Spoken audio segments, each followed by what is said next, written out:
So what I'm going to be talking about is creativity.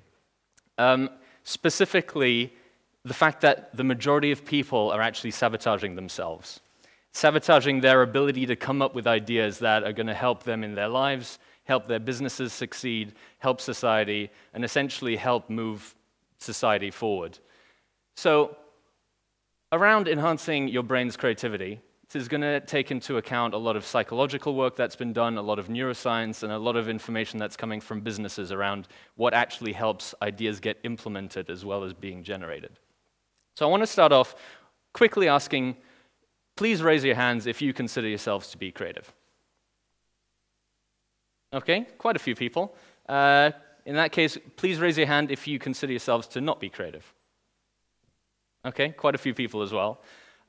And as well as that, raise your hand if you want to become more creative, if that's possible. Oh, good, the vast majority of people. So the answer is, everyone is creative. And one of the first myths that I want to dispel is this idea that there's this segregation between people who are creative and who aren't creative. And there's this myth going around popular culture right now about left-brained people versus right-brained people. It's this idea that if people get damage to the left hemisphere of their brain, that the right hemisphere takes over and that makes them more creative. Essentially, this is all rubbish. Had to stop myself there. It's all rubbish. What insights around functional brain imaging and structural brain imaging are showing us is that all of the brain is actually used when creative inspiration moments take place. Essentially, what's happening when an idea is being generated is that new connections are being formed between networks of neurons in the brain, both between the left hemisphere and the right hemisphere. Now, there are slight differences between what the left hemisphere and the right hemisphere do, but the most important thing to realize is they are both involved. So there's no such thing as a left-brained person or a right-brained person. Everyone is a both-hemisphere-brained person, and therefore everyone actually has the ability to use both hemispheres to generate ideas, even if you don't necessarily consider yourself to be creative compared to other people.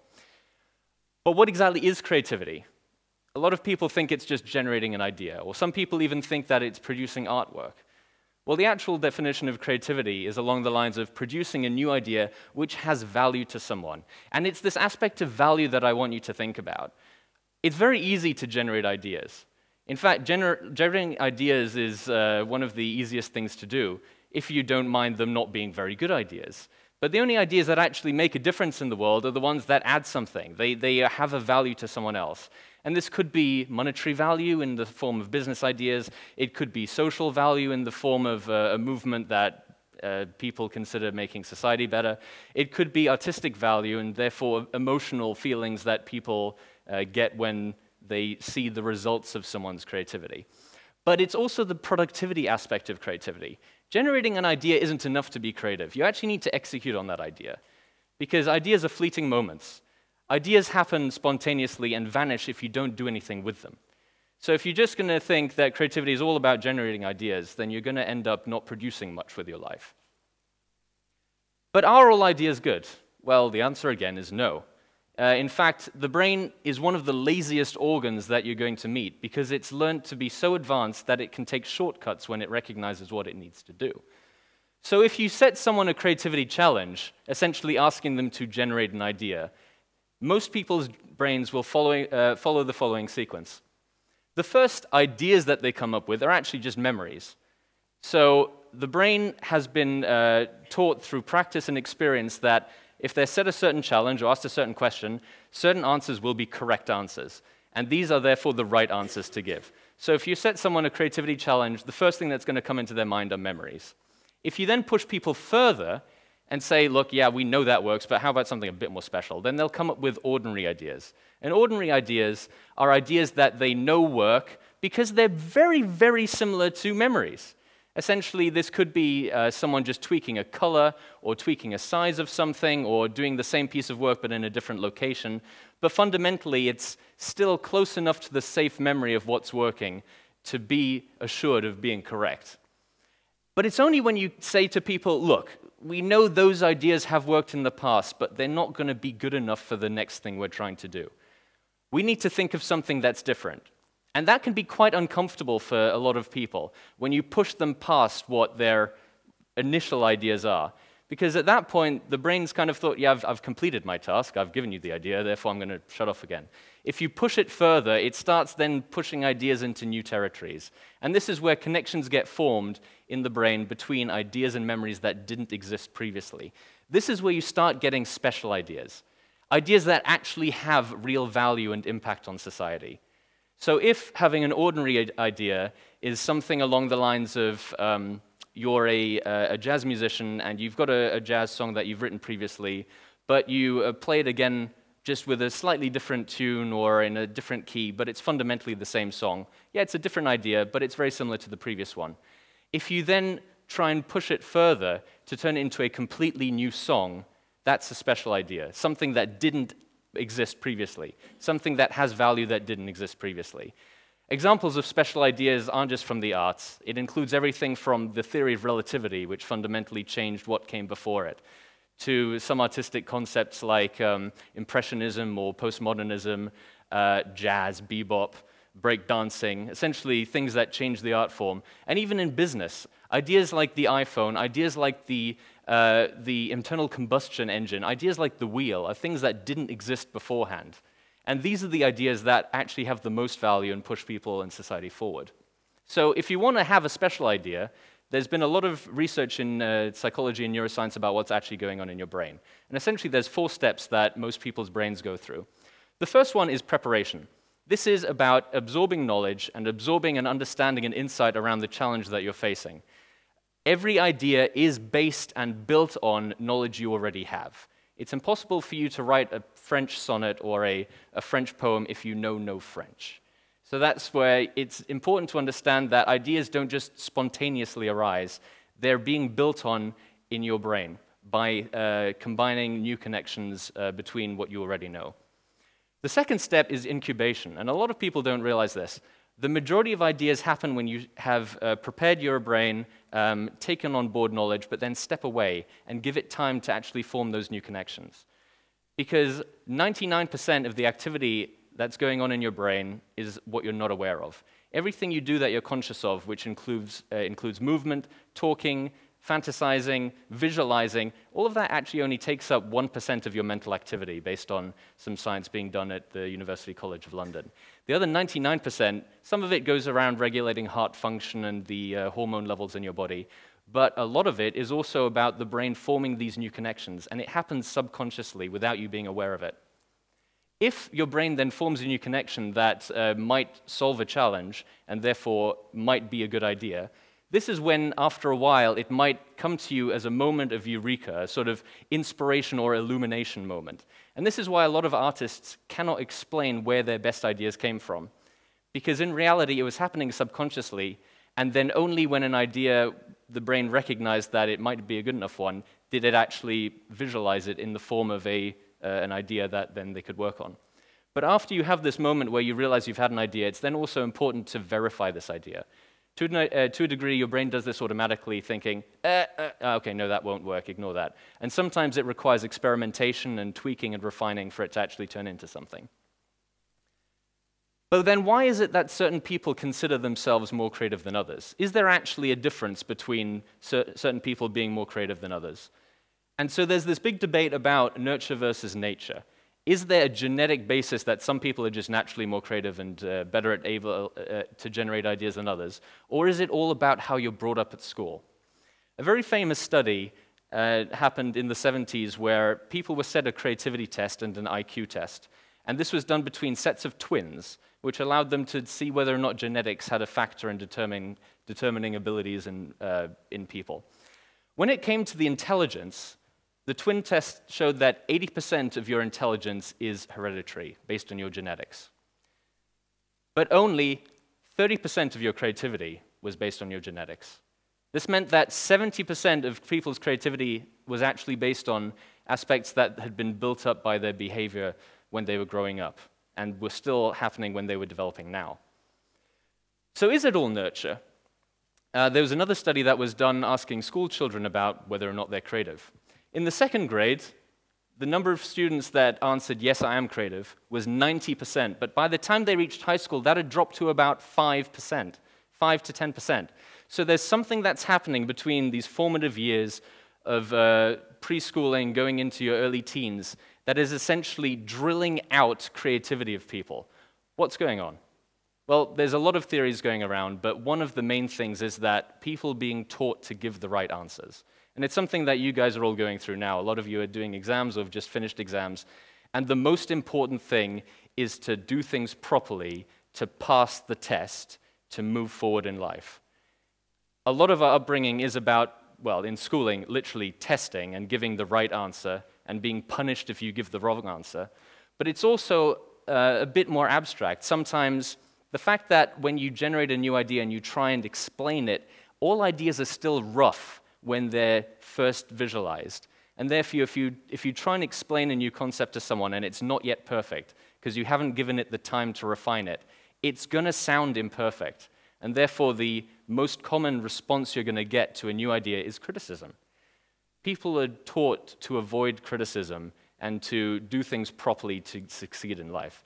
So there's a lot that can be learned from what's going on in schools that's essentially drilling people to avoid being creative. So what is the solution? Is art the solution? Should we teach people to all be like artists? Well, the fact is a lot of artists are some of the most creative people in the world. If you ask a lot of people to name creative people, they would name artists. But not all artists are creative. I know it's a very controversial statement, especially when I speak to people in my friend group around the opera and within graphic design, but not all art requires creativity. In fact, a lot of art is actually just copying other people's art or performing other people's ideas. Think of the difference between a composer and a violinist performing that person's music. Think of the difference between a dancer and a choreographer. Or think of this case where you have several people in an Elvis talent show all performing Elvis songs, trying to be as close to Elvis as possible. Teaching art isn't the solution. It's a very, very important aspect of the schooling system, but it's not the only solution that needs to happen. Countries like China are investing billions of pounds to improve their art education system with the goal of improving their innovativeness as a nation and as a country later on. But if they take the number of artistic pieces as a representation of how innovative their country is actually becoming, it's a false analogy. There are other things that relate to creativity more than just being able to perform someone else's work and being graded that you have the skill and talent to perform it well. So can you actually measure creativity? Can you be objective about it? And the answer is yes. So everyone who raised their hand saying they want to become more creative earlier, can you just raise your hands again? And can I just have a quick volunteer? Someone to jump up. You had your hand up last, so why didn't you come up quickly? And essentially, I'm going to give you one of the tests that people in neuroscience and psychology use to judge the creativity rates of someone. And we don't have that much time left, so I'm going to give you a 30-second version. Here is the razor blade that I used to shave this morning. Can you give me as many uses you can think of for that razor blade now? Okay, you can use it to style your hair, and you can use it for shading. Yeah. You can use it for as a decoration thing. Yes. Okay. You can use it as a, I don't know, I'm not creative, I told you. No, you're actually very creative, so a big hand for her. Essentially, that is a shortened example of a number of creativity tests that set someone a challenge and then measure their responses. She was asked to think of the number of creative uses you can think of for an object, and it's a standard test to use. And there's a number of ways you judge people. First of all, the number of responses you can give in a minute. You gave 3 in about 20 seconds, which is pretty good. For those of you interested, they're still working on the average, but it's looking to be about 4 individual ideas per minute as being the world average. But as well as the number of ideas, it's also just important to look at the type of idea she came up with. If they gave 10 ideas that were all just different colors for the same object, that's essentially only still 1 idea. And then there's also the ability to look at different responses between different people. So if you take 100 or 1,000 children all doing the same test, you can then see this one child thought of an idea that no one else in that entire group looked at. So you can measure objectively someone's creativity by a number of different challenges to how many ideas they can generate to a specific challenge. And what's actually triggering these ideas? So a bit of interesting news from neuroscience is that they're starting to understand what's going on in your brain when you have ideas. Essentially, just like your heartbeat, your brain has a different frequency depending on how active it is. So when you're, I was about to fall off the stage there. When you're asleep, you're at what's called a theta level, where you're having dreams and your brain's going a bit haywire, but there's a natural rhythm. And as you wake up, you move into what's called an alpha state. So this is where you're still quite relaxed. Traditionally, when you've just woken up, or you're doing something relaxing, like you're in the shower, you're exercising, you're walking, you're daydreaming, etc. And then when you start to need to focus, especially when you start going to work or studying, your brain becomes really quite active and it moves into this beta state. And what studies have shown is that different aspects of creativity require different brain activity, and they actually cancel each other out. If you want to generate ideas and have these inspiration moments and allow your brain to form these subconscious new connections, generating ideas actually happens at this low alpha level. But if you want to then be able to focus on those ideas, refine them, and turn them into something that's valuable and putting them out there to the rest of the world, then you need to have the focusing ability of a beta level. So what this means is you can't just stay in one brain activity level forever and assume that you're going to have the best ideas. You actually need to oscillate between relaxation and focus in order to be able to be creative. But there's another thing that you probably didn't realize your brain's doing, and that's actually inhibiting your ability to come up with ideas in the first place. There's a famous study done by Charles Lim in America where he took freestyle rappers and freestyle jazz pianists and put them in an MRI scanner to see what parts of the brain were being activated once they started improvising, essentially coming up with a stream of ideas on the fly. And what they found is there's actually a part of the brain that gets deactivated called the dorsolateral prefrontal cortex. It's just here in your forehead behind your eyes, and it's one of the most advanced parts of the human brain. And this part of the brain is essentially controlling impulse control. It's the sort of brain part that prevents you from doing rash things. And it's especially important when you're meeting your in-laws for the first time or you're in a job interview, but it's actually filtering everything that's going on in your brain and therefore preventing ideas from surfacing. So if you can learn to control your dorsolateral prefrontal cortex, it'll be a lot easier for you to be able to visualize ideas essentially on demand. So when it comes to enhancing your creativity, what can you actually do? Well, there's temporary solutions, and then there's long-term solutions. Temporary solutions include getting yourself into an alpha mental state. Things like taking a walk, daydreaming, essentially things that you find relaxing. Different people have different things they like to do. The other thing is changing your surroundings. Some people essentially get stuck in a rut when they have been focusing on the same challenge day after day.